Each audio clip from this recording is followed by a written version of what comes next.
Banking খাতে সুশাসন ফেরাতে বাংলাদেশ ব্যাংকের স্বাধীনতা, গভর্নরের সুরক্ষা ও আর্থিক প্রতিষ্ঠান বিভাগের বিলুপ্তি চাইলেন অর্থনীতিবিদ ও ব্যবসায়ী নেতারা। মঙ্গলবার এক সেমিনারে তারা বলেন, গভর্নর পদে আমলাদের নিয়োগ বন্ধ করতে হবে। আর বিএনপি নেতা আমির খসরু মাহমুদ চৌধুরী বলেন, আর্থিক খাতের গুরুত্বপূর্ণ প্রতিষ্ঠানগুলোতে রাজনৈতিক নিয়োগের পক্ষে নয় তার দল। দর্শক, রুহুল আমিনের রিপোর্ট। গত দেড় দশকে ব্যাংকিং খাতে হয়েছে ভয়াবহ সব অপরাধ, দখল, ঋণের নামে লুট, রাজনৈতিক বিবেচনায় কেন্দ্রীয় ব্যাংক পরিচালনা ও মন গড়া নীতি নির্ধারণে ব্যাংক খাত এখন গভীর সংকটে।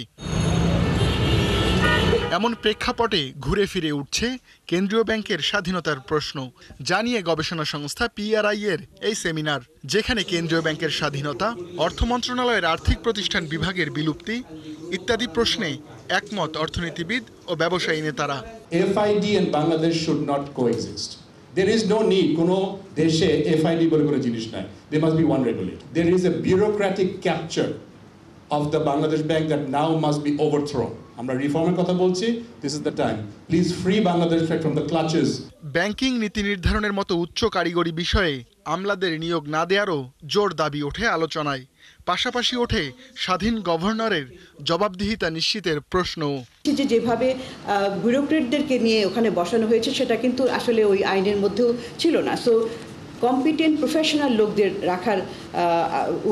রাখতে হবে, এটা একটা বিষয়। এখন যেটা করতে যাচ্ছি, এটার অ্যাকাউন্টেবিলিটিটা আমাদের থাকবে কিনা, এটা কিভাবে রোল আউট করবেন?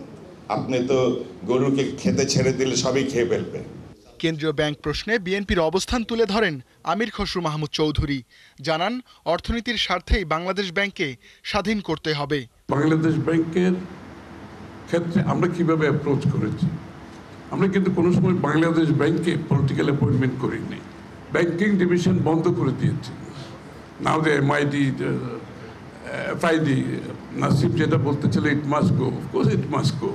এখন বাংলাদেশ ব্যাংকের ইন্ডিপেন্ডেন্স যদি আমাদেরকে চিন্তা করতে হয়, এটা একটা লিগ্যাল ইস্যু আছে, এখানে স্ট্রাকচারাল ইস্যু আছে, এখানে অ্যাপয়েন্টমেন্টের ইস্যু আছে। ব্যাংক নির্ভর অর্থায়ন সংস্কৃতি থেকে বেরিয়ে আসতে পুঁজিবাজার শক্তিশালী করার কথা জানান বিএনপির এই নেতা।